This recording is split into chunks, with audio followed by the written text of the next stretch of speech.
आदरणीय बड़े भैया खेसारी लाल यादव जी हमारे परम मित्र हैं। हम लोगों ने साथ में दुगोला गाया, स्ट्रगल किया और दुनिया देखा है। और मैंने खेसारी भैया को दिल से देखा है और करीब से देखा है। दिल के बहुत सच्चे और अच्छे इंसान हैं और घर कोई नेता नहीं है, ये आप लोगों के घर के बेटा है। एक बार मौका दीजिए बड़े भाई खेसारी लाल जी को, क्योंकि गरीबी को उन्होंने देखा है, कैसे खड़ा हुए हैं।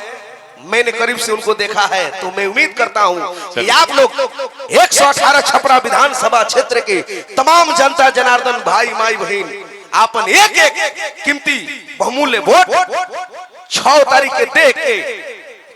के दे के बड़ भैया खेसारी लाल यादव जी के जितावे के बाद जोरदार ताली बजा के स्वागत सभी लोग। ज्यादा टाइम ना ले, अब बहुत ही मंच बड़ा बा और उत्तर प्रदेश के धरती से चल के विजय भैया आई बनी, हमनी के प्रणाम करतनी, गोड़ लागतनी। दूसरी काली कर दीजिएगा। हेलो। और तमाम विराजमान मंच पे सभी लोगों का स्वागत है, प्रणाम है, नमस्कार। टी शार्प माइनर दूसरी काली। हेलो। आइए। मेरा कहना है, गाना में भी गौले बानी ऐसे बाबू कि गलियान अरे घूमे लेखे सारी भैया। सबका से कहे के बा कि भैया एक बार मौका देवे के बा, भूले के बा ना भुलाए के बा, भूलता ओकरो के बतावे के बा। ललटेन 2 नंबर पे बा, वही पे बटन दबावे के बा। अब बड़ भैया खेसारी लाल यादव जी के जितावे के बा। ऐसे कहे के बा कैसे कि गलियान घूमे लेखे सारी भैया। ललटेन पे बटन दबैहा आहो भैया,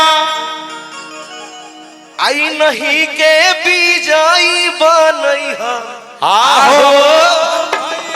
आइए झूमते हुए कहे अरे गलियान घूमे लेखे सारी भैया। गलियान घूमे लेखे सारी भैया।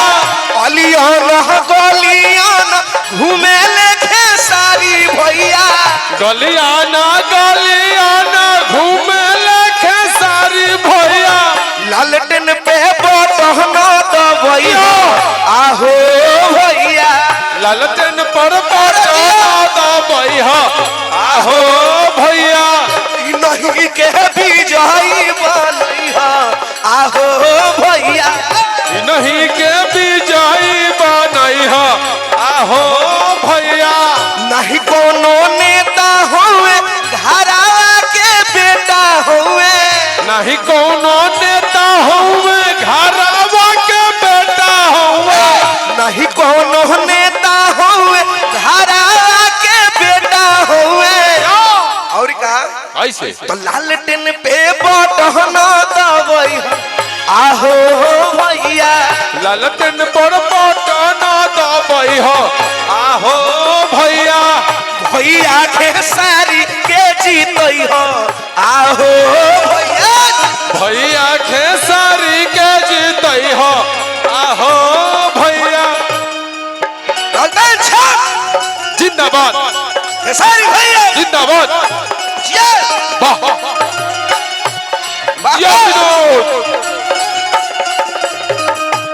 क्या बात है।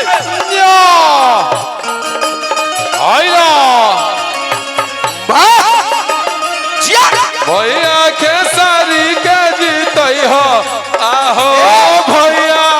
देखी है कहे भैया कैसे बाबू? भूले के बाद ना भुलाए के बाद, जे भूलता ओकरो के बतावे के बाद, समझावे के बाद। हाँ जी। लालटेन पे बटन दबावे के बाद जो 2 नंबर पे बा, अब महागठबंधन के सरकार पूरा बिहार में बनावे के बाद वादा करिए आप सब एक बार हाथ उठा के कि 6 तारीख के एकदम बटन लालटेन पर दबावे के बाद अब भैया खेसारी के जितावे के बाद। बहुत बहुत धन्यवाद दीपक दिलदार जी को। तालियां बजा के स्वागत करें हम सब जोरदार। चूंकि गाना भी बीच बीच में होता रहेगा हमारे मंच पर, सभी समाज के सभी